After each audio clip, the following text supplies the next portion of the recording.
Growth investing at a reasonable price, ये strategy ना सबको पसंद है। ग्रोथ की कहानी सिर्फ सेल्स तक लिमिटेड नहीं होती। जब मार्जिन्स भी कंसिस्टेंटली इंप्रूव होते हैं तब बिजनेस के अंदर कुछ रियल एफिशिएंसी या प्राइसिंग पावर होती है। आज हम देखेंगे दो ऐसे स्टॉक्स जिन्होंने पिछले कुछ सालों में सिर्फ रेवेन्यू नहीं, ऑपरेटिंग प्रॉफिट मार्जिन्स में भी सॉलिड एक्सपेंशन दिखाया है। क्या ये ट्रेंड सस्टेन होगा या ये भी एक साइक्लिकल अपटिक निकलेगा? Let's find out.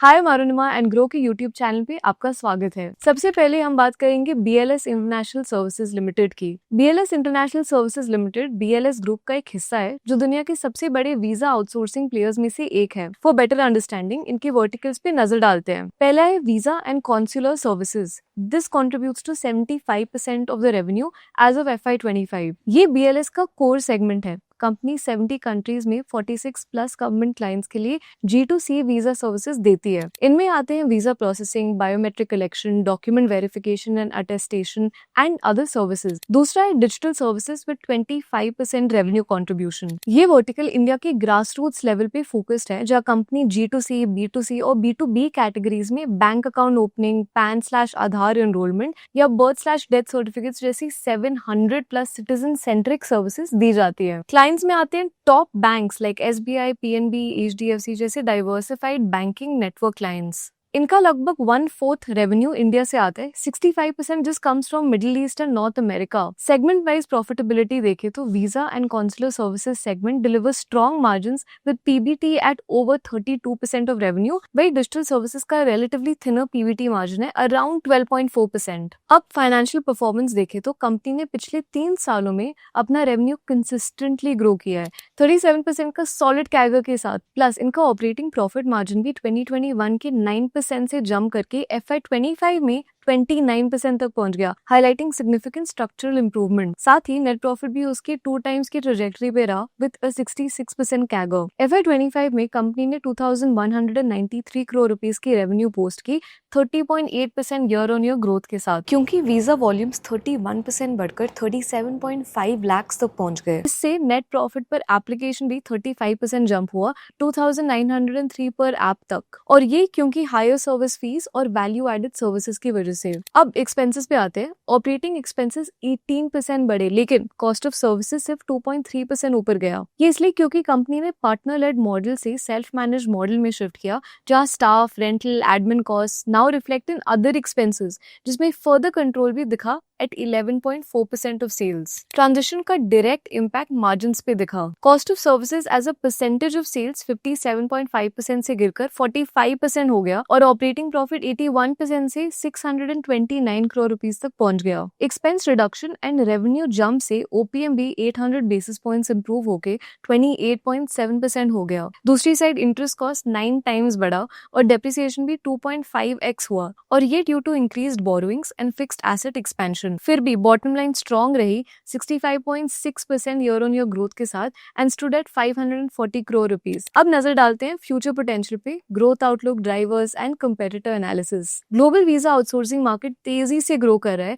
Expected CAGR है 14%, और 2028 तक ये 71,000 करोड़ तक पहुंच सकता है। साथ ही ग्लोबल टूरिज्म इंडस्ट्री भी 5.5% कैगर के पेस पे एक्सपैंड हो रही है। 2032 तक $18.4 ट्रिलियन तक पहुंचने का एस्टिमेट है, जो वीजा एप्लीकेशन वॉल्यूम्स को डायरेक्ट सपोर्ट करता है। ट्रैवल इंडस्ट्री का लॉन्ग टर्म आउटलुक भी स्ट्रॉन्ग है। अगले 20 सालों में 42,000 प्लस एयरक्राफ्ट की डिमांड प्रोजेक्टेड है, जो सस्टेन ग्रोथ का क्लियर सिग्नल देता है। वीजा आउटसोर्सिंग एक नीश हाई एंट्री बैरियर मार्केट है। अभी भी सिर्फ 40% वीजा प्रोसेसिंग आउटसोर्स्ड है, जो 2010 में 22% था। इस 2.6 बिलियन रुपए इंडस्ट्री में VFS ग्लोबल के पास 50 to 55% मार्केट शेयर है, जबकि BLS और TLS कॉन्टैक्ट के पास 10 to 15% मार्केट शेयर है। कंपनी के लिए ये काफी बड़ा अपॉर्चुनिटी स्पेस है, स्पेशली गिवन कि कॉन्सुलेट्स कॉस्ट एफिशिएंसी के लिए आउटसोर्सिंग प्रेफर करते हैं। मैनेजमेंट का कहना है कि वो 15 to 20% एनुअल ग्रोथ मेंटेन करना चाहते हैं बिना फॉर्मल गाइडेंस दिए। लेकिन इस ग्रोथ का ड्राइवर क्या है?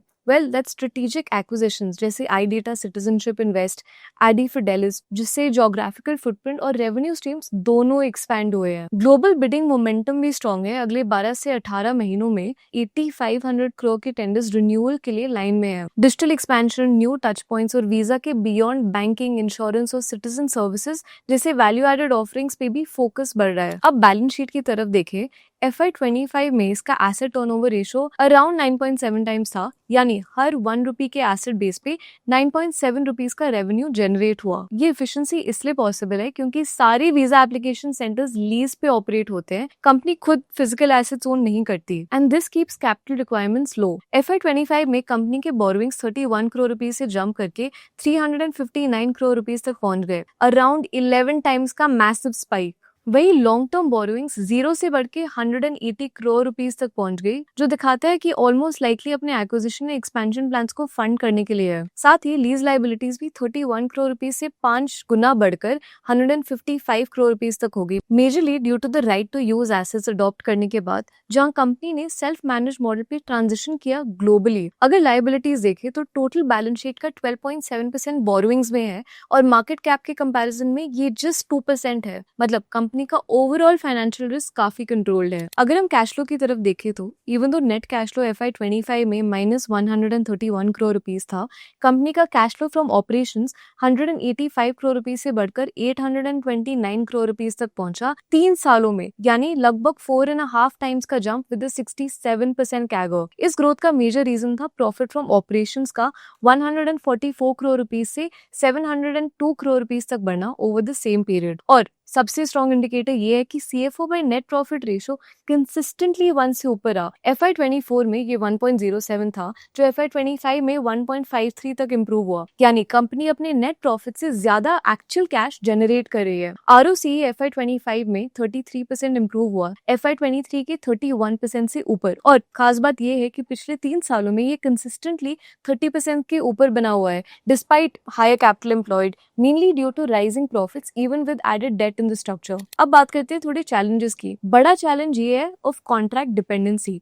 कंपनी के काफी कॉन्ट्रैक्ट्स टेंडर बेस्ड होते हैं और 8500 करोड़ रुपीस तक के कॉन्ट्रैक्ट्स रिन्यूअल के लिए ड्यू हैं। मैनेजमेंट का कहना है कि पाइपलाइन और ट्रैक रिकॉर्ड स्ट्रॉन्ग है, लेकिन ये फिगर करंट रेवेन्यू का 4 टाइम्स है, तो नेचुरली एग्जीक्यूशन रिस्क हाई होता है। साथ ही वीजा बिजनेस में सीजनैलिटी भी होती है, जैसे कुछ क्वार्टर्स में टूरिज्म या पॉलिटिकल चेंजेस की वजह से डिमांड स्पाइक करती है और कुछ में स्लो हो जाती है। लेकिन अब तक कंपनी ने इस वॉलेटिलिटी के बावजूद कंसिस्टेंट ग्रोथ डिलीवर की है। साथ ही कंपनी ने रीसेंट क्वार्टर्स में काफी एक्विजिशंस किए, लेकिन अगर ये इंटीग्रेशंस एक्सपेक्टेड सिनर्जीज ना दे पाए तो ये फ्यूचर परफॉर्मेंस पे नेगेटिव इम्पैक्ट डाल सकता है। Our next and final company is Mazagon Dock Shipbuilders Limited. 1774 में मुंबई की एस्टैब्लिश कंपनी आज इंडिया की सबसे पुरानी और स्ट्रेटेजिकली इंपॉर्टेंट शिपयार्ड बन चुकी है। ये इंडिया को ओनली नवरत्न स्टेटस शिपयार्ड है। सिंप्लीफाई करने के लिए एक नंबर दो तो कंपनी ने 800 से भी ज्यादा वॉरशिप्स, सबमरीन्स और कमर्शियल शिप्स बनाई है। कंपनी के ऑपरेशंस 2 प्राइमरी सेगमेंट्स में डिवाइडेड है। सबसे पहले शिप बिल्डिंग, इसमें कमर्शियल वेसल्स का कंस्ट्रक्शन और रिपेयर, साथ ही नेवल शिप्स का रीफिट काम आता है। और दूसरा है सबमरीन एंड हेवी इंजीनियरिंग। ये सेगमेंट डीजल इलेक्ट्रिक सबमरीन्स के बिल्ड, रिपेयर और रीफिट का काम करता है। लेकिन कंपनी अपने फाइनेंशियल्स में ऑपरेटिंग वाइज डिस्क्लोजर्स सेपरेट नहीं करती, यानी रेवेन्यू या मार्जिन ब्रेकअप पब्लिकली अवेलेबल नहीं है। कंपनी ने पिछले 3 सालों में 26% का सॉलिड सेल्स कैगर डिलीवर किया। साथ ही मार्च 2021 से मार्च 2025 में ऑपरेटिंग मार्जिन भी 6% से बढ़ के 18% हो गया। FY25 में कंपनी ने 11,432 करोड़ रुपीस का रेवेन्यू जनरेट किया, 20.8% ईयर ऑन ईयर ग्रोथ के साथ। इस टॉप लाइन एक्सपेंशन के पीछे मेजर कंट्रीब्यूशन था कलवारी क्लास सबमरीन्स, डिस्ट्रॉयर्स और स्टेल्थ फ्रिगेट्स जैसे की प्रोजेक्ट्स का सक्सेसफुल डिलीवरी। वही ऑपरेटिंग एक्सपेंसेस 16.4% बढ़े, लेकिन कॉस्ट ऑफ मटेरियल कंज्यूम 10.8% घटकर 4,530 करोड़ रुपीस रह गया। इसका डायरेक्ट बेनिफिट मार्जिन्स को मिला। Cost of material as a percentage of sales 1404 basis points घटकर 39.6% तक आ गया। इस एफिशिएंसी के चलते ऑपरेटिंग प्रॉफिट 45.5% जंप करके 2060 करोड़ रुपीस तक पहुंचा और operating margin 306 basis points improve होके 18% तक आ गया। इंटरेस्ट कॉस्ट में भी 20% की स्लाइट रिडक्शन देखने को मिली और despite higher depreciation net profit 24.6% से बढ़कर 2414 करोड़ रुपीस तक पहुंच गया। Solid bottom line performance. अब टर्न करते हैं towards future outlook. Mazagon Dock का सबसे बड़ा स्ट्रेंथ है उसका order book. Currently 32,260 crore rupees का है, जिसमें से 24,000 करोड़ रुपीस अगले 2 सालों में रेवेन्यू बनने की एक्सपेक्टेशन है। और इंटरेस्टिंगली लास्ट 2 सालों में order book gradually 39,117 crore rupees से गिर के 32,260 करोड़ रुपीस हो गया है। लेकिन ये रिडक्शन सेल्स एग्जीक्यूशन के अंडर फ्रेम था। बैलेंस शीट में भी ना सेम ट्रेंड दिखा। FY25 में इन्वेंट्रीज 5,728 करोड़ रुपीस से गिर के 4,537 करोड़ रुपीस हो गई, लगभग 21% का drop, indicating better inventory planning. Company का अप्रोच सिंपल और स्ट्रेटेजिक है। Procurement and supply negotiations project की शुरुआत में फाइनलाइज कर लिए जाते हैं, लेकिन डिलीवरी स्टैगर्ड रहती है ताकि इन्वेंट्री लेवल्स कंट्रोल में रहे और कॉस्ट मिनिमल हो। मोस्ट रॉ मटेरियल कॉस्ट पे पहले ही लॉक इन मिल जाता है, इससे फ्यूचर कॉस्ट एस्केलेशन का रिस्क कम हो जाता है। रिसीवेबल्स भी 1,847 करोड़ रुपीस से 1,067 करोड़ रुपीस हो गए, 42% का फॉल, स्ट्रॉन्ग कलेक्शंस का सिग्नल। ये सब रिफ्लेक्टेड है कैश कन्वर्जन साइकिल में। इन्वेंट्री डेज 605 से गिरकर 239 का massive cut. Overall cash cycle 285 days से गिरकर सिर्फ 98 डेज तक आ गया। Effective working capital management. अगर हम कैश फ्लो स्टेटमेंट देखें, कंपनी ने अपनी ऑपरेटिंग एक्टिविटीज पर फोकस किया, जिसका डायरेक्ट इम्पैक्ट देखा गया। Cash from operating activity 684 crore rupees से 2,078 करोड़ रुपीस तक जंप कर गया, 203.8% का massive increase. And that's thanks to efficient management of receivables and higher inventory roll out, जो कैश फ्लोज को पॉजिटिवली इम्पैक्ट करते हैं। मैनेजमेंट का कहना है P75 नाम की कुछ सबमरीन्स के कॉन्ट्रैक्ट्स FY26 में साइन होने की उम्मीद है और इससे ऑर्डर बुक 32,000 करोड़ रुपीस से 1.25 लाख करोड़ प्लस तक जंप कर सकता है। In total 2 to 2.5 lakh crore rupees के फ्रेश ऑर्डर्स पॉसिबल है। P75, P75-1, 17 ब्रावो फ्रिगेट्स और MCMV प्रोजेक्ट्स मिलके। But here's the catch. FY25 का 20% प्लस ग्रोथ इंप्रेसिव था, बट मैनेजमेंट गाइडेंस है normalise 8 to 10% CAGR going forward, क्योंकि नए मेगा प्रोजेक्ट्स अभी अर्ली स्टेजेस में है, तो नियर टर्म रेवेन्यू थोड़ा स्लो हो सकता है। कंपनी ने ये भी क्लैरिफाई किया कि FY25 के high margins of 27% PBT late stage profitable contracts की वजह से थे, यानी फ्यूचर में ये सस्टेनेबल नहीं है। अगर कॉम्पिटिशन देखे तो क्लियरली मैज़ागॉन डॉक ऑपरेशनली और फाइनेंशियली दोनों में लीड करता है, specially in return ratios and working capital efficiency. लेकिन फ्यूचर ग्रोथ और मार्जिन लेवल्स के लिए ऑर्डर विंस एंड उनका टाइमली एग्जीक्यूशन क्रिटिकल होंगे। Hence here are certain risk. पहला है provisioning for loss making orders. Mazagon Dock ने 532 करोड़ रुपीस का प्रोविजन किया है कोस्ट गार्ड FPV और डेनमार्क एक्सपोर्ट कॉन्ट्रैक्ट्स के लिए, क्योंकि post bid input cost escalation हुआ है। अगला चैलेंज है हाई सब कॉन्ट्रैक्टिंग कॉस्ट का।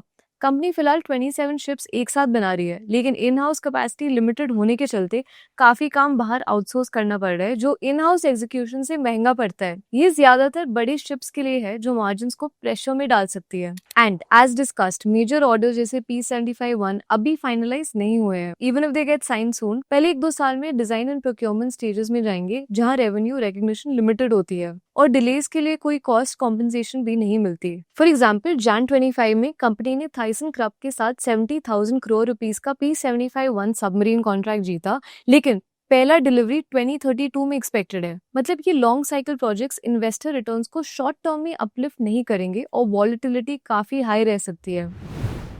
तो ये थी कहानी उन कंपनीज की जिनके प्रॉफिट से वॉल्यूम से नहीं, इंक्रीज्ड एफिशिएंसी और स्ट्रैटेजी से आए हैं। ये देखना पड़ेगा कि क्या ये स्टॉक्स लॉन्ग टर्म कंपाउंडर्स है या नहीं। एज ऑलवेज इस वीडियो में मेंशन जो भी स्टॉक्स है ये बाय सेल रिकमेंडेशंस नहीं है, so please do your own research. आपको क्या लगता है कौन सी कंपनी का मार्जिन गेम ज्यादा डिपेंडेबल है? कमेंट्स में जरूर बताएं। That's all for today. This is Arunima Rao signing off. मिलते हैं अगली बार।